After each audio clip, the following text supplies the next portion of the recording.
শুক্রবার রাজধানীর pan Pacific Sonargaon হোটেলে আয়োজন করা হয় জামালপুর সমিতির ঢাকার ঈদ পুনর্মিলনী ও সংবর্ধনা অনুষ্ঠান। এতে উপদেষ্টা মন্ত্রী, সংসদ সদস্য এবং বিশিষ্ট ব্যক্তিদের সংবর্ধনা প্রদান করা হয়।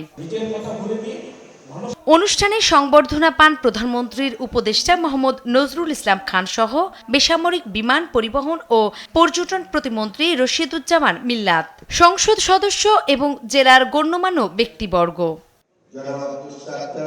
জামালপুর জেলার উন্নয়নে এই সমিতিকে আরও শক্তিশালী করার তাগিদ দেন অতিথিরা।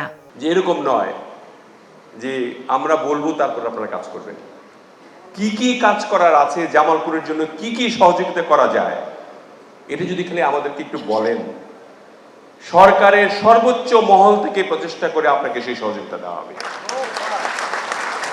এবং সেই সহযোগিতার মাধ্যমে আমরা সমস্ত জামালপুরকে সুন্দরভাবে নতুন রূপে সন্নিবেশিত করতে পারবো। আমাদের অনেক কষ্ট আছে জামালপুর জেলায়। আমার বাড়ি বাহাদুরাবাদ ঘাটের কাছে, যমুনার পাড়ে। যে বাড়িতে আমি জন্মেছি এই বাড়ি আজ আর নেই। আমার বাপ দাদার কবর সহ সেটা নদী গর্ভে বিলীন হয়ে গেছে।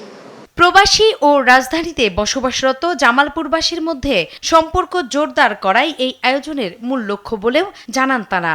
উপস্থিত রয়েছেন নূপুর মাহমুদ, দেশ টিভি, ঢাকা।